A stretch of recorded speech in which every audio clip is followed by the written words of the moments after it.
Hello friend, आपका स्वागत है लर्निंग टाइम में। आज हम बात करेंगे अखिल भारतीय आयुर्विज्ञान संस्थान गोरखपुर की वैकेंसी के बारे में। इसके लिए आप किस तरीके से आवेदन कर सकते, कौन सी वैकेंसियां हैं जिसके लिए आप आवेदन कर सकते, सारी आपकी एलिजिबिलिटी क्राइटेरिया और एजुकेशन क्वालिफिकेशन के बारे में बात करेंगे। पर इन सब की बात करने से पहले मेरी आपसे एक छोटी सी रिक्वेस्ट है, आपने अभी तक हमारे चैनल लर्निंग टाइम को सब्सक्राइब नहीं किया है तो प्लीज़ गाइस सबसे पहले आप हमारे चैनल को सब्सक्राइब करें, जिससे कि आपको डेली गवर्नमेंट जॉब की सबसे पहले जानकारी मिलती रहे। फ्रेंड, बात करते हैं आज जो हमारी वैकेंसी है उसके बारे में। ठीक है, इसके ऑफिशियल नोटिफिकेशन पे चलते हैं। तो ये इसका ऑफिशियल नोटिफिकेशन है। ठीक है, यहाँ पे आप देखते हैं all India institute of medical science Gorakhpur recruitment notice है। Application are invite to prescribe proforma from suitable candidate for filling up the following non faculty post हैं आपकी। डेप्यूटेशन बेसिक है in all India institute of medical science Gorakhpur. ठीक है, तो यहाँ पे आपका नेम और पोस्ट देगा। मेडिकल सुपरिटेंडेंट लेवल 14 की सैलरी रहेगी। आपकी जो सैलरी यहाँ पे आप देख सकते हैं 1,44,000 से 2 लाख समथिंग है, एक पोस्ट है। फाइनेंशियल एडवाइजर लेवल 13, यहाँ पे 1,23,000 से लेकर 2,15,000 आपकी सैलरी है, 1 पोस्ट है। सुपरिटेंडेंट इंजीनियर लेवल 13, 1,23,000 से लेकर 2,15,900 आपकी 1 वैकेंसी है। एग्जीक्यूटिव, तो फ्रेंड यहाँ पे दे सकते हैं आपकी जो नेक्स्ट वैकेंसी है एग्जीक्यूटिव इंजीनियर सिविल की लेवल 11 की आपके रहे 7 CPC 1 वैकेंसी है। Assistant controller of examination level 11 की 7 CPC 67 से लेकर 2 लाख तक 1 वैकेंसी है। अकाउंट ऑफिसर की यहाँ पे आप देख सकते हैं 10th लेवल की आपकी सैलरी रहेगी और 1 वैकेंसी है। एडमिनिस्ट्रेटर ऑफिसर की वैकेंसी है 10th लेवल की 7 CPC आपकी 56 से लेकर 1,77,000 1 वैकेंसी है। ठीक है, तो हम बात करते हैं इन सब वैकेंसी को विस्तार से। ठीक है, डेप्यूटेशन बेसिस पर रहेगी in all India institute of medical science Gorakhpur. Essential qualification experience DC are required applying the post under.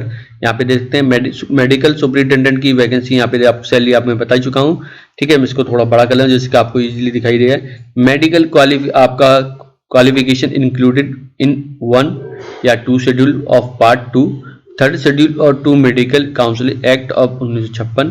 यहाँ पे इंक्लूडिंग पार्ट 2 या 3rd शेड्यूल आपका also fulfil the condition specified. यहाँ पे आपको देगा एक पोस्ट ग्रेजुएट क्वालिफिकेशन MD या MS रिकॉग्नाइज क्वालिफिकेशन और इक्विवेलेंट देयर टू, या आपका MHA master in hospital administration या post graduate degree in recognise ऐसे equivalent MHA by medical council of India. Experience की देखें 10 साल का आपका अनुभव होना चाहिए administration hospital after obtaining PG degree, जो कि आपका 300 बेड का हॉस्पिटल होना चाहिए। ठीक है, 1 वैकेंसी हम सबको पता है, सारी वैकेंसी 1 है।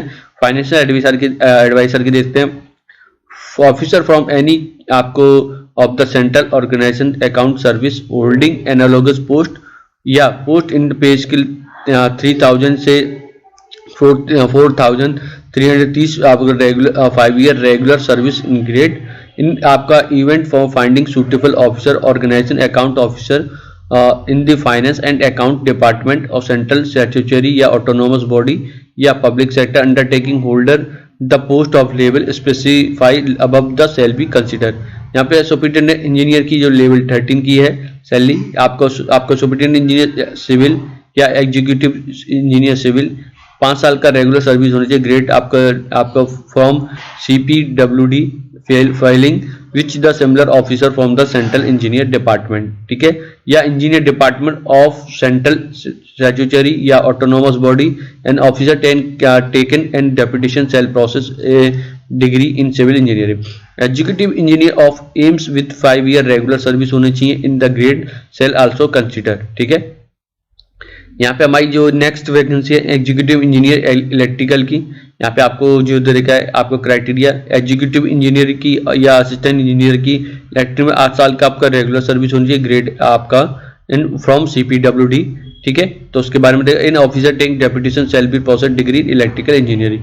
यहाँ पे आपका एग्जीक्यूटिव इंजीनियर सिविल में दे सकते हैं। आपका एग्जीक्यूटिव सिविल में असिस्टेंट सिविल में आपका 8 साल का रेगुलर सर्विस होनी चाहिए, लास्ट ग्रेड CPWD।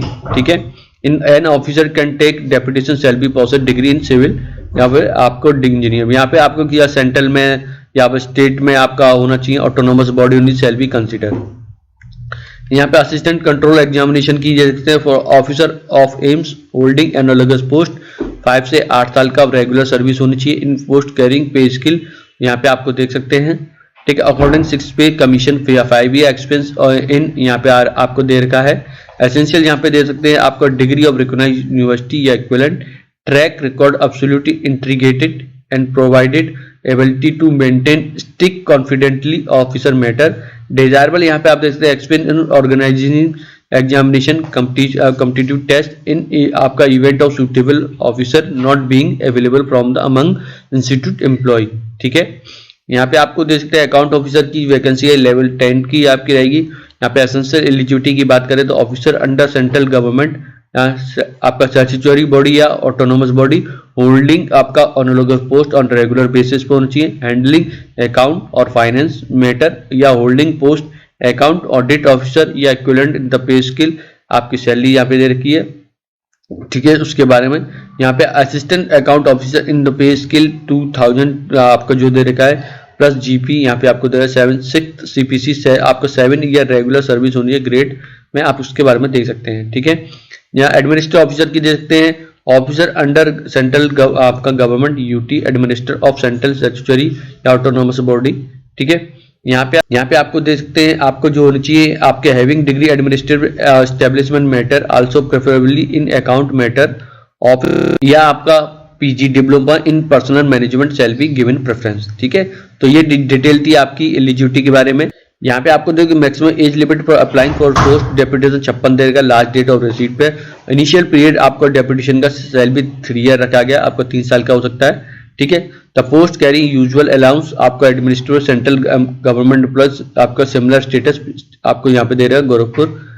यहाँ officer who fulfil the above qualification eligibility should be submit application through the proper channel prescribed performer available आपकी इसकी वेबसाइट पर है। यहाँ पे आपको दे सकते हैं, यहाँ पे आपको इसकी स्पीड पोस्ट पे आपके यहाँ पे भेज सकते हैं, एड्रेस दे रखा है। यहाँ पे आपके जो एम्प्लॉयमेंट न्यूज़पेपर में निकला है उसके आपके 45 दिन। तो फ्रेंड ये 23 से लेकर आपके जो साप्ताहिक न्यूज़पेपर होता है उसमें निकली है ये जानकारी, तो आपको उसमें देख सकते हैं, इसमें आपको भेजना है। ठीक है।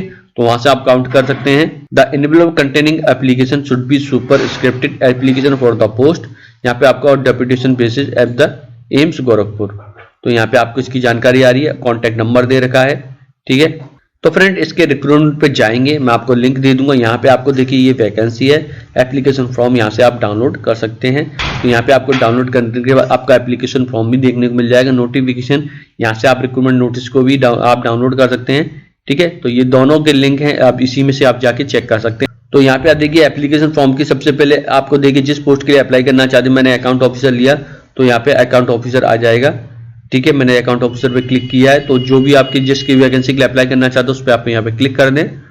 फ्रेंड इसके बाद यहाँ की आपको अकाउंट ऑफिसर पे क्लिक करेंगे, जैसे मैंने यहाँ पे क्लिक किया तो देखिए मेरा वर्ड की फाइल आ गई है, तो मैं आपको दिखा देता हूँ। तो इस तरीके से यहाँ पे आपको ये फॉर्म को फिलअप करके भेजना होगा। यहाँ पे इन्होंने पूरी डिटेल दे रखी है, आपको कंप्यूटर से आपके जो लैपटॉप है उस पर आपको फिल कर दें। ठीक है। तो फ्रेंड ये देखिए मैंने इसको इनेबल एडिटिंग पे कर लेता हूँ। तो ये हमारे देखिए हमारा फॉर्म है, बायोडाटा परफॉर्मा इसका आ गया है। यहाँ पे आपको जानकारी आ रही है पूरे फॉर्म की, तो यहाँ पे आप चेकआउट कर सकते हैं। ठीक है। तो ये आपके फॉर्म है, तो इसकी मैंने आपको जानकारी दे दी है। ठीक है। तो फ्रेंड अगर ये वीडियो या इन्फॉर्मेशन अच्छी लगी है तो प्लीज़ हमारे चैनल से जुड़ें। डेली आप लोगों को ऐसी ऑल इंडिया गवर्नमेंट जॉब की जानकारी हमारे चैनल के माध्यम से मिलती रहेगी। फ्रेंड वीडियो देखने के लिए धन्यवाद।